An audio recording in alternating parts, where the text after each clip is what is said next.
Je te parlais de mes crises existentielles tous les 10 ans. En fait, c'est un peu pareil pour une entreprise en réalité. Le marché évolue, l'entreprise évolue et donc il faut savoir la faire évoluer.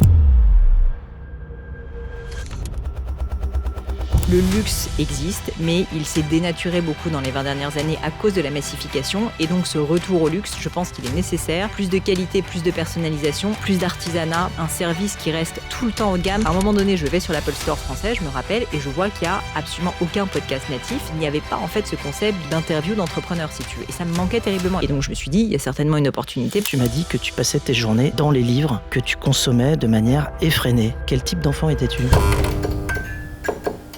Bienvenue dans le tête-à-tête des pionniers. Aujourd'hui, je reçois Pauline Léniaud. Bonjour Pauline, Bonjour Fred. comment vas-tu ? Très bien, je suis ravie d'être avec toi.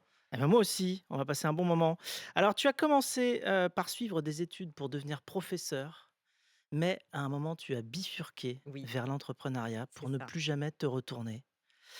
Tu as fondé Gemio, une marque de joaillerie haut de gamme, mais plus abordable que les géants du secteur et surtout plus jeune, plus fraîche. Et puis un jour, tu décides de tendre un micro à d'autres entrepreneurs et entrepreneuses et tu te lances dans les podcasts au tout début. Et 6 ans plus tard, 500 000 personnes t'écoutent chaque mois. Plus récemment encore, tu lances un autre projet, Demian, un programme de formation pragmatique pour les entrepreneurs en ligne. Bref, tu es au four, au moulin et à la rivière. Alors, tu connais le principe de l'émission. Aujourd'hui, dans Les Pionniers, on va partager, tu vas nous partager les coulisses de ton parcours. Nous, on veut tout découvrir, on veut savoir ce que tu penses quand tu fais tout cela, on veut savoir pourquoi tu le fais. Donc, on va essayer de se mettre à ta place, on va comprendre ce qui te motive et ce que tu ressens. C'est ce qui nous nourrit et notre exploration sera agrémentée d'informations et d'illustrations de Rebecca qui viendra ici en plateau. C'est parti pour ton parcours. Tu es né en 1983 à Paris et c'est là où tu as grandi avec des parents entrepreneurs, ton père qui s'est fait seul dans l'immobilier et ta mère qui s'est reconvertie après ses 40 ans pour devenir architecte paysagiste. Tu es allé à l'école alsacienne et puis tu m'as dit que tu passais tes journées dans les livres que tu consommais de manière effrénée. Quel type d'enfant étais-tu ? J'étais une enfant très timide. J'avais une maman artiste qui était un peu dans la lune, donc effectivement passionnée d'art et qui ensuite a trouvé sa passion dans non seulement l'art, mais les jardins et donc l'art, on va dire, autour de la nature. Et un papa entrepreneur extrêmement brut de décoffrage au sens où vraiment il est dans l'action, il est vraiment dans le fait de faire. Et moi, j'étais une petite fille plutôt introvertie, plutôt assez timide. Et donc, je me suis complètement réfugiée dans les livres, comme tu disais. Franchement, j'étais quelqu'un de presque un peu peureux, franchement, j'avais pas énormément d'amis. Enfin, j'ai coutume de dire, et c'est peut-être bizarre à dire, mais mes amis, c'était les livres, franchement. Et donc, j'avais un peu des amis imaginaires. D'ailleurs, ma sœur rigolait bien et se moquait un peu de moi, mais j'étais très bien, j'étais pas malheureuse, quoi. J'étais juste comme ça. Mais pareil que tu étais un peu entrepreneur quand même dans l'âme parce qu'à 6 ans, tu as vendu des sandwichs dans la rue quand même. Et c'est vrai que mais tu vois, j'étais un peu, je pense, un peu bipolaire, j'en sais rien, mais j'avais ce côté à la fois très introverti et en même temps, j'adorais imaginer, créer des choses et très tôt, quand j'étais plus jeune, avec une copine, on s'est amusé à créer des sandwichs pour, tous les voisins locaux parce qu'en fait, on voyait bien qu'ils revenaient pendant les vacances déjeuner chez eux et qu'en fait, ça les saoulait d'avoir à faire la nourriture et donc on s'est rendu compte qu'ils allaient avoir un gain de temps Il y avait inouï une si opportunité, il y avait jamais il une y avait demande. une opportunité énorme, surtout qu'on ne payait pas le coût de revient puisqu'on allait chercher Oui, dans le alors ça c'est mieux quand tu as pas de coûts, tout à fait. c'était les parents qui payaient j'imagine tout Donc ce qu'il fallait pour faire les donc sandwichs j'avais un et côté toi business, tu voilà, vois? En tout cas opportuniste. tu avais compris quelque chose. Alors tu es resté fidèle au livre et en te lançant, dans une classe préparatoire, Hippocagne, Cagne et c'est Rebecca qui va nous raconter la suite de l'histoire. En effet, vous rejoignez la classe préparatoire Fénelon à Paris 6, puis intégrez l'ENS Lyon en lettres modernes et obtenez l'agrégation d'anglais. En 2009, vous bifurquez et rejoignez HEC et décrochez cette fois un master en entrepreneuriat. L'année suivante, vous rejoignez la pâtisserie de luxe Hugo et Victor en tant que bras droit du patron pendant un an et cela vous donne envie de vous lancer. Et c'est en 2011 que vous créez Gemio avec votre mari, une marque de joaillerie pionnière qui casse les codes de la joaillerie moderne en offrant des bijoux haut de gamme à des prix très correcte, dans une ambiance conviviale et intimiste. Quelques années après, vous lancez La Crème de la Crème, un podcast qui deviendra Le Gratin, puis le podcast de Pauline Léniaud, où vous prenez le temps d'échanger avec d'autres entrepreneurs, entrepreneuses sur leur parcours, et qui est devenu aujourd'hui le premier podcast de sa catégorie sur iTunes. Et vous ne vous arrêtez pas là. En 2020, vous lancez votre programme de formation pour aider les entrepreneurs de Mian, qui signifie en grec ancien la petite voix intérieure, un programme disruptif de par l'expérience et sa méthode. Et aujourd'hui, forte de ces différentes réalisations, vous menez ces 3 activités de front, un rêve pour vous que vous avez donc réalisé. Merci beaucoup. Alors comment on passe de Normal Sup à HEC?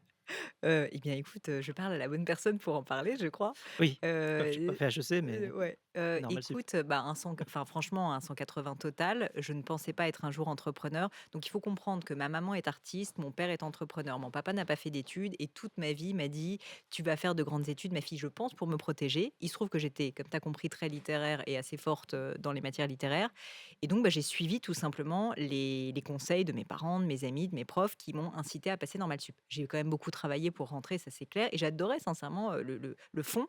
Mais quand je suis arrivée à Normal Sup, j'ai compris que je ne voulais pas enseigner. J'aurais peut-être pu me poser la question plus tôt, me diras-tu, mais je savais que je ne voulais pas enseigner et donc ça a été une période assez dure pour moi, un peu de crise existentielle parce que je me suis beaucoup remis en question et je me suis dit: «Mais qu'est-ce que je veux faire Tu de as ma quand vie?» même passé la grègue. J'ai quand même passé la grecque parce C'était que quoi je ton vais sujet je d'agrég? vais au bout des choses. Alors il y a beaucoup d'épreuves à la grecque, en plus, tu sais, elles sont fort longues, et notamment je me rappelle de l'épreuve de linguistique anglaise qui était quand même dans l'œuvre de Shakespeare. Autant te dire que c'est un Tu sujet combien sur d'heures sur 8 ce heures. 8 heures C'est sur un peu dur. The dans la langue de Shakespeare. Voilà, bah, j'ai beaucoup écrit, et donc j'ai appris à faire des dissertations, sur à peu près tout et n'importe quoi, franchement. Donc d'ailleurs, je pense avec le recul que ça m'aide maintenant aussi beaucoup, et je pense que cette, tu vois, appétence pour la sémantique, pour l'écriture et puis aussi juste pour la réflexion, trouver des angles. Certains diraient bullshiter, moi j'aurais envie de dire raconter des histoires. En fait, finalement, ça m'aide beaucoup ou en tout cas aller au fond des sujets. Mais donc pour revenir à ta question, j'ai fait Normal Sup et je me suis rendu compte que ce n'était pas fait pour moi et c'est à ce moment-là que je me suis réellement, pour la première fois, posé la question de: «Qu'est-ce que je veux?» Et quand je me suis posé cette question, je me suis rendu compte, ce qui m'intéresse, moi, c'est l'aventure, c'est la création, c'est le fait de faire des choses de mes mains. Et c'est à ce moment-là que j'ai commencé à me dire, OK, l'entrepreneuriat, mais comme je ne savais pas quoi faire et que je ne savais honnêtement rien faire, honnêtement, en tant qu'entrepreneur, enfin, à part faire des dissertations, franchement, c'est un peu réducteur de le dire comme ça, mais je savais pas ce que c'était qu'un compte de résultat, enfin, je ne connaissais rien du monde du business. Eh bien, je me suis dit, OK, je vais rentrer à HEC, et c'est ce que j'ai fait, et ça m'a effectivement aidé d'ailleurs.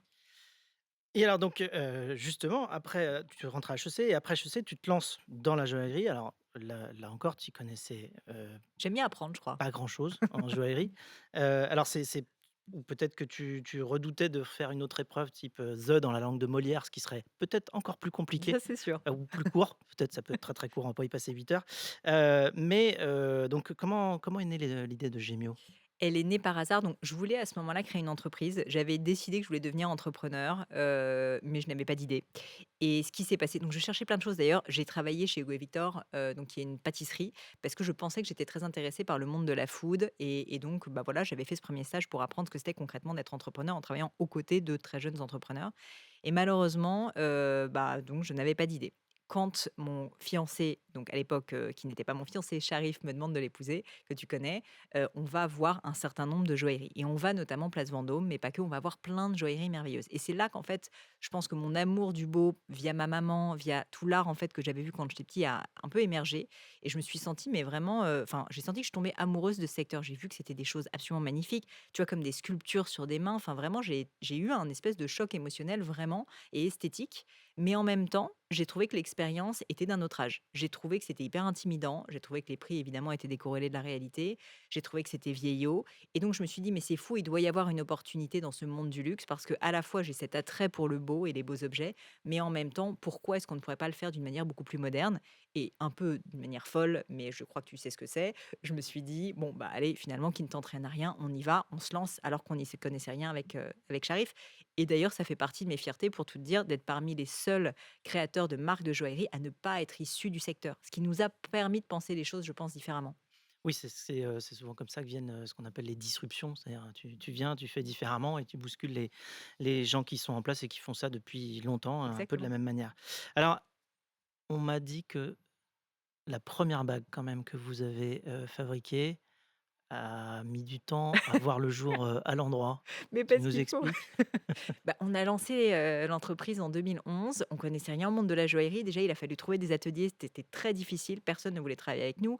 On était des jeunes gens. On venait pas du secteur de la joaillerie. On n'avait pas les termes, on n'avait pas le réseau Et donc, c'était très difficile déjà de trouver des ateliers. Donc ça, c'est la première chose. Une fois qu'on a réussi enfin à plus ou moins négocier avec quelqu'un pour qu'il accepte de fabriquer un bijou, ce qui n'était pas évident. T'as passé combien de coups de fil là, tu Ah penses? non, mais 150 minimum, et j'avais Si que des noms, personne voulait que faire, des noms, que une des bague noms, pour que toi? des noms, que des noms. Pourquoi? Parce que ils te connaissaient pas? Ils me connaissaient pas. Déjà, le secteur de la joaillerie, c'est très secret, donc réussir à trouver les bons contacts, c'était extrêmement compliqué. Et de fil en aiguille, tu sais, en faisant un appel, puis un autre, je suis arrivée enfin finalement au donneur d'ordre, la personne qui réellement était le fabricant, parce que souvent ce sont plus des Ah distributeurs, et oui. donc j'ai eu du Mmh. mal, si tu veux, à trouver les bonnes personnes.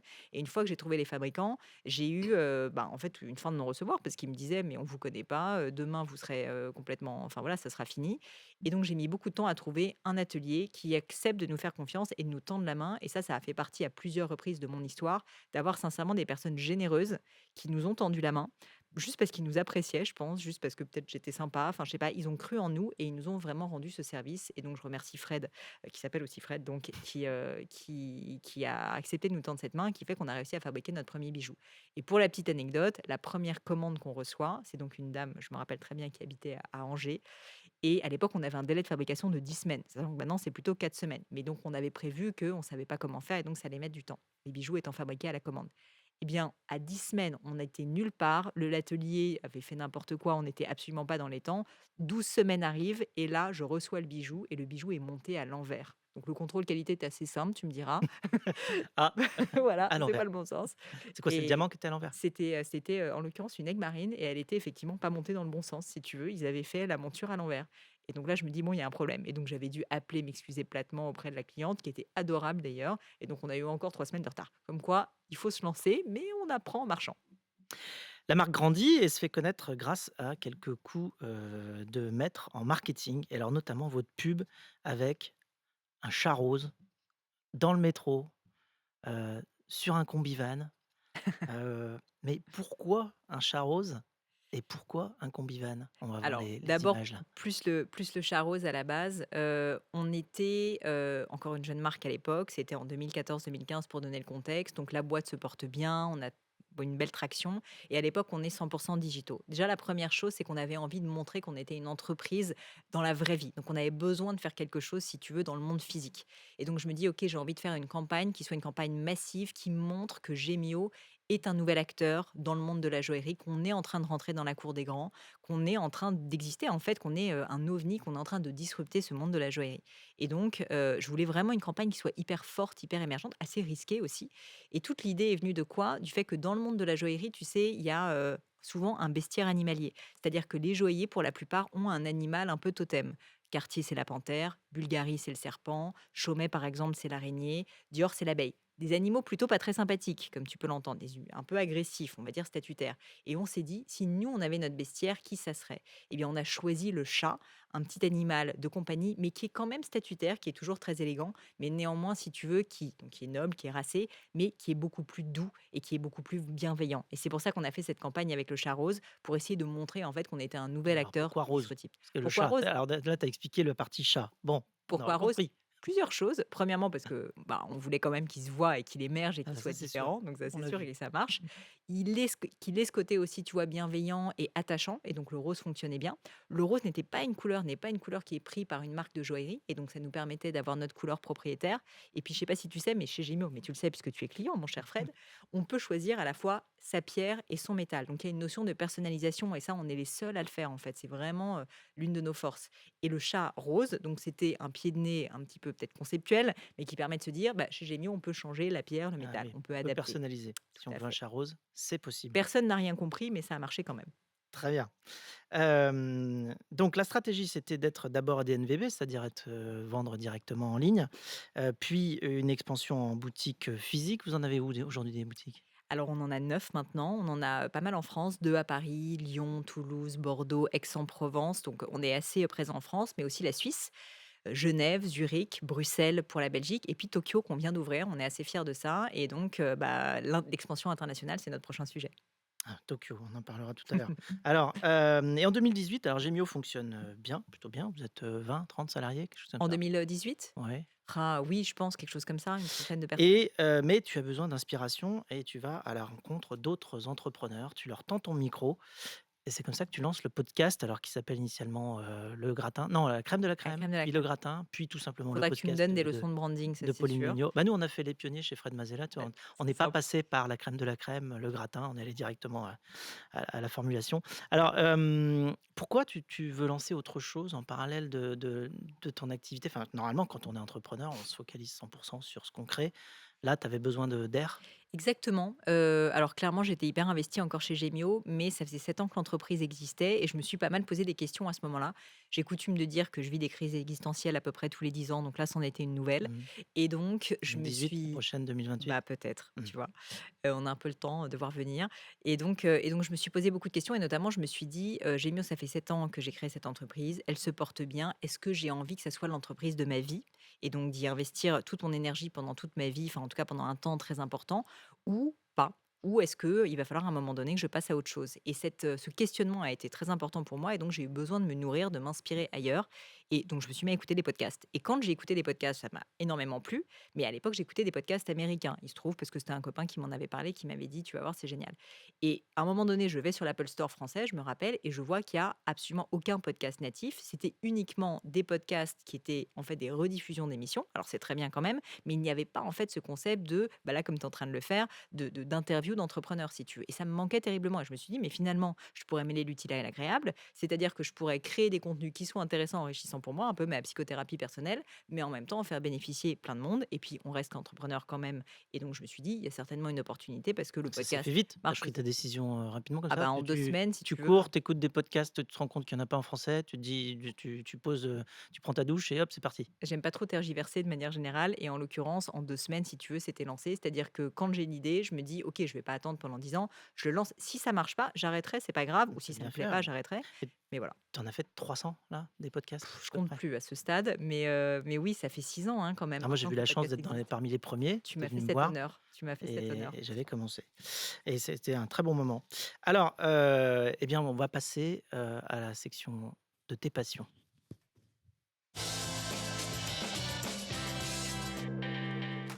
Tes passions ou ta passion en tout cas, c'est d'entreprendre. Ton podcast t'a permis de partager cette passion avec des centaines de milliers d'auditeurs, mais tu as voulu aller encore plus loin, Rebecca.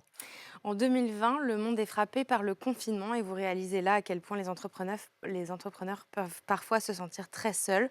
Vous allumez alors votre caméra et enregistrez une première formation de 3 heures que vous postez en ligne dans la foulée. Et bingo, les entrepreneurs sont au rendez-vous et plus de 1000 personnes achètent votre formation. À la suite de ce signal fort et au retour extrêmement positif, vous décidez alors de développer d'autres formations pour accompagner les entrepreneurs via votre nouvelle entreprise Demian.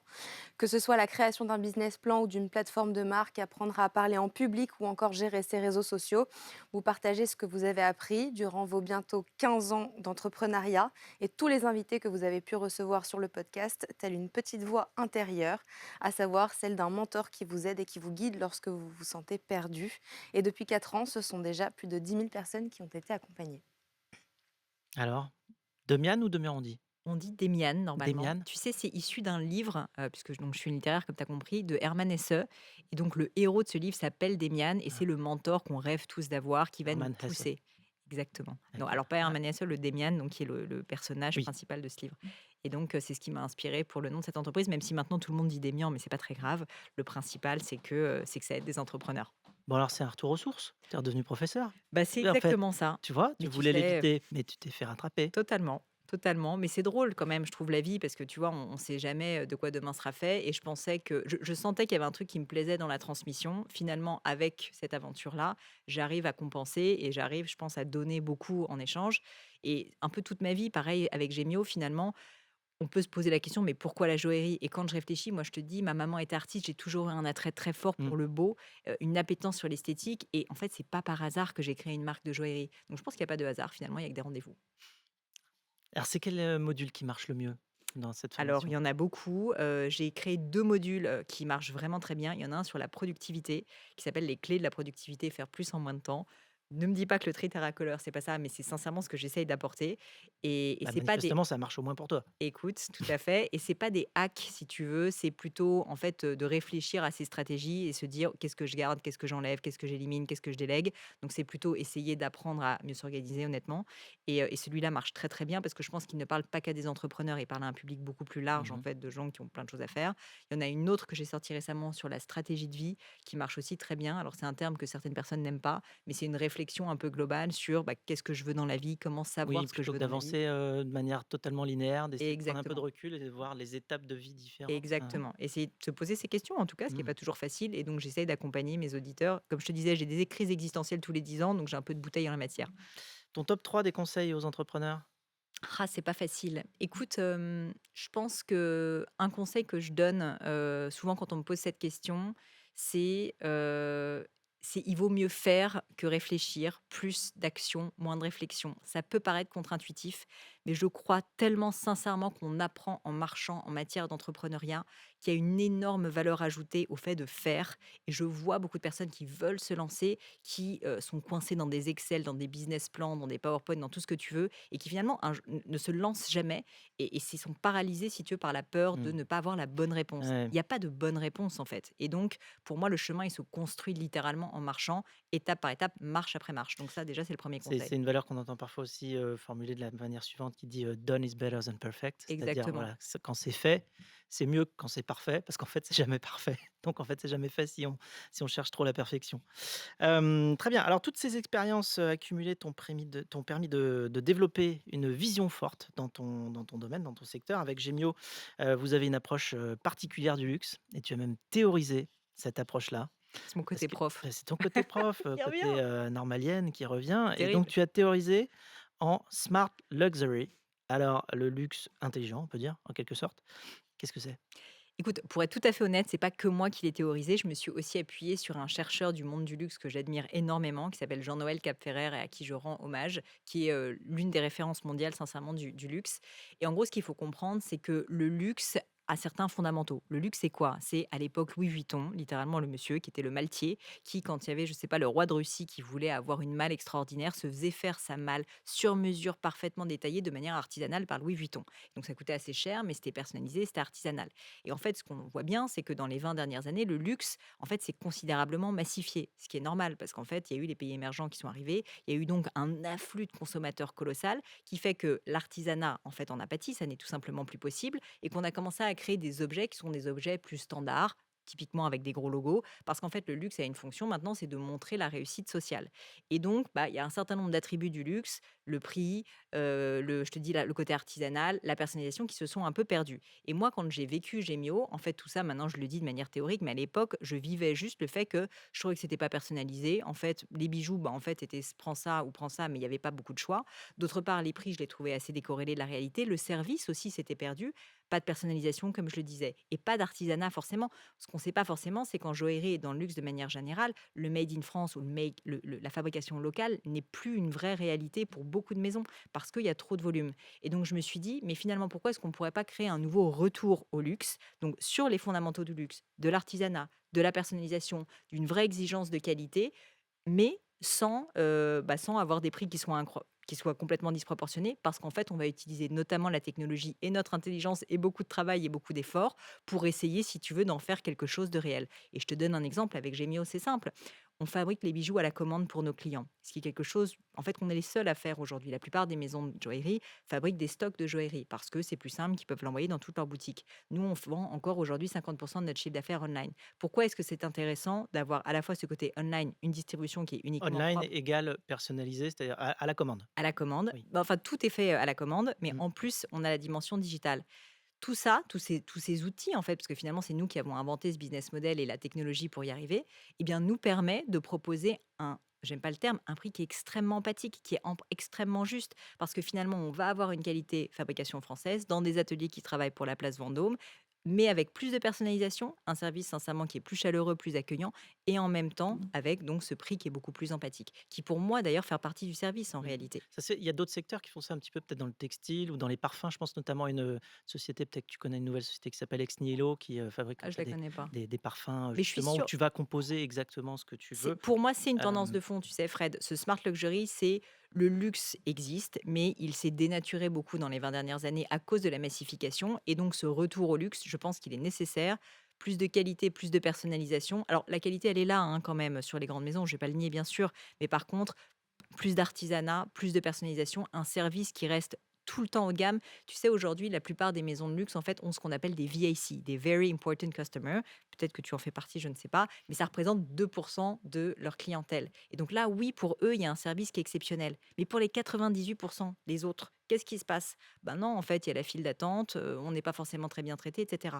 Et donc moi, ce que je veux, c'est que tous nos clients soient des VIC, si tu veux. Et ça, c'est la technologie qui nous le permet. C'est parce qu'on a, en fait, tout digitalisé, que nos clients, en fait, en fait, c'est pas qu'on connaît tous d'eux, mais quand ils viennent en boutique, on a tout en fait noté dans un rapport qui fait que tous nos conseillers peuvent les traiter, etc. Donc il y a vraiment une personnalisation du oui, il y a moins service. de redites, c'est-à-dire que voilà, Exactement, c'est les pas juste clients le sont conseiller qui va te vraiment connaître, c'est considérés. toute l'entreprise à l'information et va donc pouvoir te servir. Et alors le Japon, tu nous as parlé du Japon là très rapidement. Tokyo, vous, ça y est, la boutique à Tokyo est ouverte. Arigato gozaimasu. Oui. Voilà, arigato itashimashite.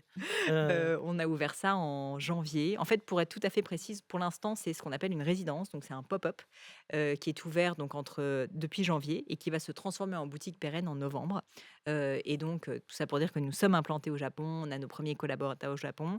C'était un rêve. D'ailleurs, pour la petite anecdote, le mot Gemio vient bien sûr de la gemme, puisque tu as compris qu'on est assez oui, dénicheur de pierres. de Là, par pierre. exemple, j'ai un très beau saphir, pas de paracha, peut-être un jour pour une future occasion, mon cher Fred. Et donc, Merci de donner des idées. voilà, bien sûr. On est donc, très, très fan de proposer des pierres qui sont rares, qui sont extrêmement précieuses, souvent bien plus que le diamant d'ailleurs. Et donc le mot Gemio vient de la gemme, bien sûr, mais aussi d'une impératrice japonaise qui s'appelle Gemio, qui était très pionnière. Donc tu vois, c'est quand même assez à propos aujourd'hui et qui a un peu révolutionné le Japon honnêtement au premier millénaire. Et donc j'avais adoré cette idée de l'avant-garde dans un pays pourtant qui est un pays quand même assez ancré dans des traditions où, bah, je faisais un peu le parallèle avec la Tu joaillerie. sais l'écrire en kanji, Gemio? Alors non, Pas encore? mais c'est possible de le faire. Alors on a une question pour toi justement de la part d'une de tes clientes qui s'appelle, Sissi Mua, qui est, la très célèbre créatrice de contenu fitness aux 1,5 million de followers sur Instagram et qui se trouve être une de tes clientes. Ouais. On écoute Sissi Mua. Salut Frédéric, salut Pauline. Aujourd'hui, j'ai une question à te poser qui m'intéresse grandement. Comment, après une décennie d'activité dans le domaine de la joaillerie et plus particulièrement dans celui des fiançailles et du mariage, on arrive à se renouveler tant en termes d'image que de produits? Merci beaucoup. C'est une super question. Oui. C'est une super question et c'est très important. Bah, nous, d'ailleurs, on a vécu un grand tournant artistique là en septembre dernier, en septembre 2023, où on a voulu sortir justement de ce qui pourtant avait très très bien marché depuis le début chez Gemio, c'est-à-dire cette catégorie de mariage, de fiançailles, qui était naturelle parce que je me suis fiancée, tu as compris, c'est ça qui était l'histoire fondatrice de Gemio. Donc on a attiré assez naturellement beaucoup de clients qui se reconnaissaient en fait dans cette histoire. Et on a voulu commencer à proposer des bijoux qui soient des bijoux pour d'autres occasions anniversaire de mariage, naissance, juste célébrer une victoire aussi si tu veux. Et donc ça a été un premier pan. Donc je pense se renouveler au niveau du produit, aussi au niveau de l'ADN de marque. Moi, je suis assez convaincue qu'une entreprise, elle a des cycles de vie. Je te parlais de mes crises existentielles tous les 10 ans. Bah, en fait, c'est un peu pareil pour une entreprise en réalité. Le marché évolue, l'entreprise évolue et donc il faut savoir la faire évoluer. Et je pense qu'une marque, c'est un objet vivant et le rôle des entrepreneurs et des fondateurs, c'est justement de voir que cette marque, elle est vivante et de la faire évoluer avec son temps. Et donc, c'est peut-être un peu vague ce que je vais dire à Sissi, mais j'ai envie de dire, Sissi, c'est toi qui dois le sentir en tant qu'entrepreneur. Quand tu sens que tu arrives au bout d'un cycle, c'est assez douloureux comme période, mais en réalité, c'est là où tu vas à nouveau réinnover. Et moi, je l'ai déjà vécu à plusieurs reprises avec Gemio. On a déjà vécu, je pense, 2 ou 3 cycles différents. Et c'est à chaque fois quand on arrive à passer ce cap et à renouveler la marque, en fait, qu'on refait un énorme step en avant. Alors pour toi, on a compris, c'est comme c'est une fois tous les 10 ans tes crises existentielles, ce sera en 2028. Apparemment, voilà, tu as créé donc une marque, un média, une école, enfin une formation en ligne, une théorie, Oui, Qu'est-ce que c'est tu vrai. vas créer après? Je sais pas, il faut que j'y réfléchisse, mais je pense que ça sera pour ma prochaine crise existentielle. C'est là, d'accord, tu te Mmh. prépares déjà tout Mmh de mh. suite. C'est le moment pour nous de passer à la séquence suivante, le Quizella.